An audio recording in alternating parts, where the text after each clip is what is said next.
مفاہمت نہ سکھا جبر ناروا سے مجھے، مفاہمت نہ سکھا جبر ناروا سے مجھے، میں سر بکف ہوں لڑا دے کسی بلا سے مجھے۔ صدر علی وقار آج کے اس ایوان باشور میں پیش کردہ قرارداد زندگی تیغ سے کہاں تسخیر ہوتی ہے۔ زندگی سے مراد دہشت اور خوف و ہراس سے پاک ماحول، تسخیر کرنے سے مراد اثر و رسوخ رکھنے والے اداروں کا دہشت پھیلانے والے عناصر کے خلاف طاقت کا استعمال کرنا ہے۔ اس اعتبار سے قرارداد کا مفہوم کلی یہ طے پایا کہ معاشرے سے فتنے کی سرکوبی کے لیے تیغ اٹھانا ضروری نہیں، تو جناب والا میں اس قرارداد کی بھرپور مخالفت کرتا ہوں۔ جناب والا یہ ایک ناقابل انکار حقیقت ہے کہ اقوام کی قسمت تلوار کی نوک سے لکھی جاتی ہے۔ میرے اس موقف پر تاریخ سب سے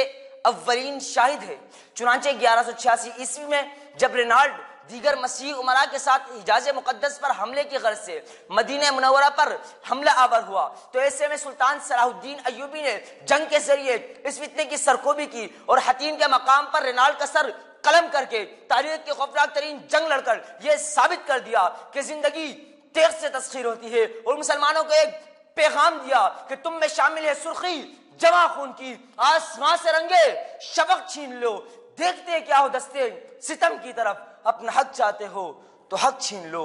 اپنا حق چاہتے ہو تو حق چھین لو۔ صدر علی وقار 13ویں صدی کے اوائل میں شمال مغربی ایشیا کے چراگاہوں سے ایک ایسا بگولا اٹھا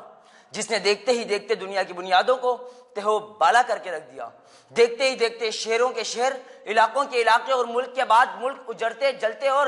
راکھ بنتے گئے۔ چنانچہ منگولوں کی 120 سالہ تاریخ کے اندر 1 کروڑ سے زائد انسانوں کے خون کی ندیاں بہا دی گئی۔ بغداد میں صرف 7 دن کے اندر، جی ہاں جناب والا، بغداد میں صرف 7 دن کے اندر 10 لاکھ سے زائد انسانوں کا خون دریائے دجلہ کے پانی کو سرخ کر گیا، ان کے کھوپڑیوں سے مینار کھڑے کر دیے گئے۔ ایسے میں جب خلیفہ وقت کے سامنے ان کے ہیرے اور جواہرات لائے گئے تو